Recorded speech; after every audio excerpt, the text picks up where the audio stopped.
Japão, o país conhecido pela cultura de disciplina, honra e também por ser um dos países mais difíceis de se trabalhar no mundo, devido a um ambiente de trabalho pesado que leva diversas pessoas a morrerem todos os anos. E essa cultura de trabalho tão intensa foi um dos fatores responsáveis pelo boom econômico desde o final da Segunda Guerra Mundial, colocando diversas empresas japonesas ao redor do mundo, como a Sony, Toyota, Mitsubishi e a Nintendo. Mas a estagnação econômica que a nação vem enfrentando desde a década de 90 tem forçado a mudanças tanto econômicas como sociais. E nesse vídeo, vamos entender por que uma sociedade com uma cultura de trabalho tão intensa e rígida como a japonesa decidiu reduzir, em junho de 2021, a carga de trabalho dos seus funcionários para apenas 4 dias por semana.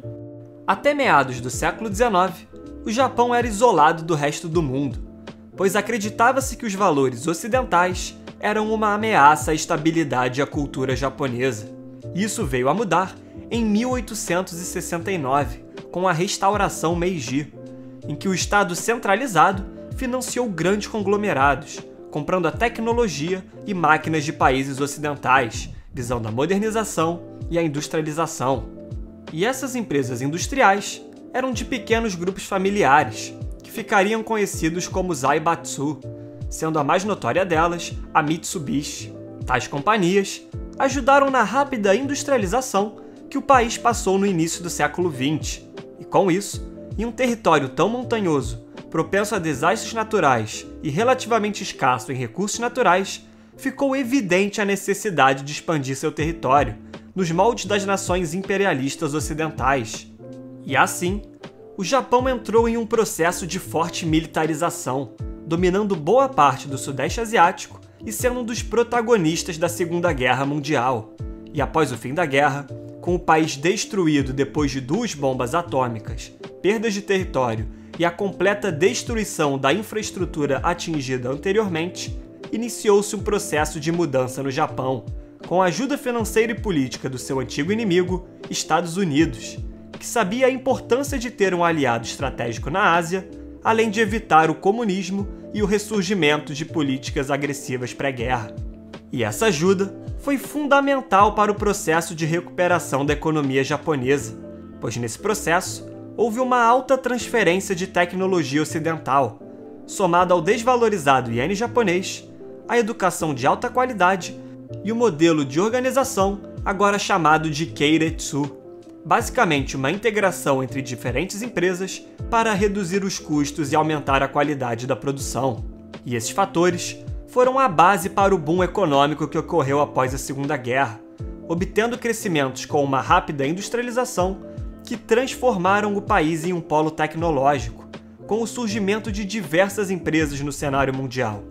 No fim da década de 80, o Japão já tinha se solidificado como a segunda maior economia do mundo, saindo de um PIB de 212 bilhões de dólares em 1970 para mais de 3 trilhões de dólares em 1988, além de sua população possuir na época uma das maiores rendas per capita do planeta, à frente de países como Estados Unidos, Alemanha e Reino Unido. Sendo assim, o futuro parecia muito positivo para os japoneses.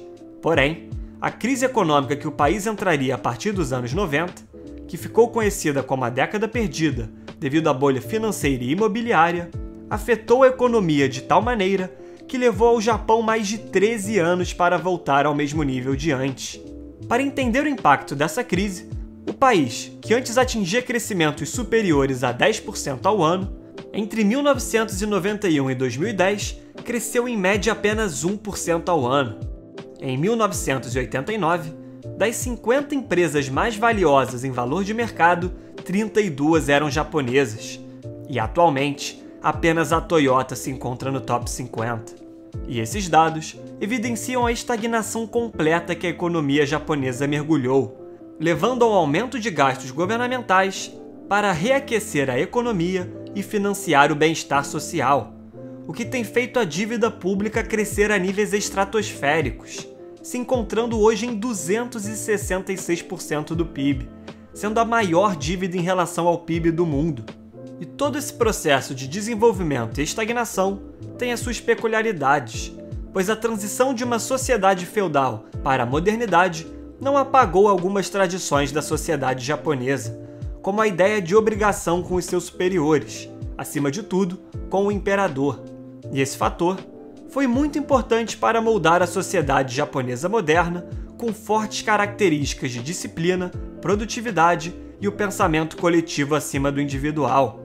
E essas características foram fundamentais no processo de boom econômico, pois permitiu uma produtividade acima dos países ocidentais, mesmo que para isso houvesse o preço do custo humano, com um ambiente tóxico no emprego, com longas horas de trabalho, levando à depressão e outros problemas relacionados. A questão da aversão ao risco também vale mencionar, pois um japonês médio não procura o trabalho com maior salário, possibilidade de ascensão ou relação trabalho-qualidade de vida, mas sim priorizando sempre a segurança. E isso pode ser explicado principalmente por dois motivos. O primeiro é que na cultura japonesa e asiática no geral, a possibilidade de falhar e ser julgado pela sociedade é visto de maneira muito negativa. E a segunda é a percepção do risco como algo que terá um resultado negativo. No período pós-guerra, com o país completamente destruído e sem empregos, era natural que a exposição ao risco fosse mais plausível, tanto que nesse contexto, grandes empresas japonesas surgiram, como a Honda e a Sony. Contudo, depois que a economia japonesa foi amadurecendo, as pessoas vivendo um estilo de vida mais confortável e a forma de ganhar dinheiro se diversificou, a fórmula de estudar, se formar e trabalhar em grandes empresas se tornou uma opção mais popular do que correr o risco de empreender, que por ser a base da inovação, acabou deixando o Japão atrás de outros concorrentes asiáticos. E a população envelhecida também é outra questão, pois atualmente, mais de 28% dos japoneses possuem uma idade superior a 65 anos, sendo a maior porcentagem do mundo, muito acima dos 16% dos Estados Unidos e 8,5% do Brasil. E por mais que o problema do excesso de trabalho seja algo real e praticamente ignorado ao redor do mundo, a questão do overworking no Japão, chamado de karoshi, que significa morte por excesso de trabalho, se tornou um fenômeno cultural, pois centenas de japoneses morrem todos os anos por problemas relacionados ao excesso de trabalho. Antes das reformas trabalhistas, um trabalhador japonês médio trabalhava 2.097 horas por ano, bem acima das 1.702 horas de um trabalhador francês ou 1.828 horas de um trabalhador americano.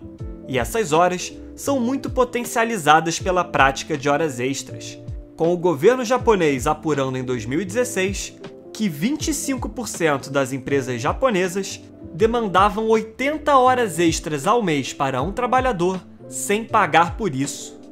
Além disso, muitos trabalhadores não tiram os 10 dias de férias remuneradas por se sentirem culpados de abandonar a empresa, que está muito imerso na cultura japonesa de lealdade e respeito. Sendo assim, desde os anos 90, o governo japonês tem colocado como prioridade a questão trabalhista, progressivamente reduzindo a carga de trabalho e passando a reforma trabalhista de 2018, que, dentre diversas medidas, a mais importante foi estipular um limite de 45 horas extras por mês. E assim, o governo japonês, impulsionado também pelas mudanças na rotina de trabalho com a pandemia, surgiu com a proposta de incentivar as empresas a permitir que seus funcionários optem por trabalhar 4 dias por semana ao invés de 5, visando melhorar o equilíbrio entre o trabalho e a vida pessoal. Além disso, um dia extra de folga tende a encorajar a população a sair mais, estimulando os jovens a socializar, possivelmente casar e terem filhos, para amenizar o grave problema demográfico enfrentado. Portanto, o Japão está de forma gradual reduzindo a carga de trabalho para melhorar a produtividade e a economia estagnada do país. Porém, o caminho é longo, com todos os problemas sociais que a nação possui. Mas apesar disso, os japoneses já provaram que conseguem se levantar do zero para construir um futuro próspero. Sendo assim, essas medidas podem ser um caminho para reverter essa estagnação econômica e colocar o país novamente no protagonismo mundial, para finalmente o sol nascer mais forte do que nunca na terra do sol nascente. Muito obrigado a você que chegou até aqui. Se possível, comente abaixo o próximo país que você deseja ver aqui no canal. Além disso, curta o vídeo, se inscreva e compartilhe o conteúdo com seus amigos. Agradeço novamente pela sua audiência e até o próximo vídeo.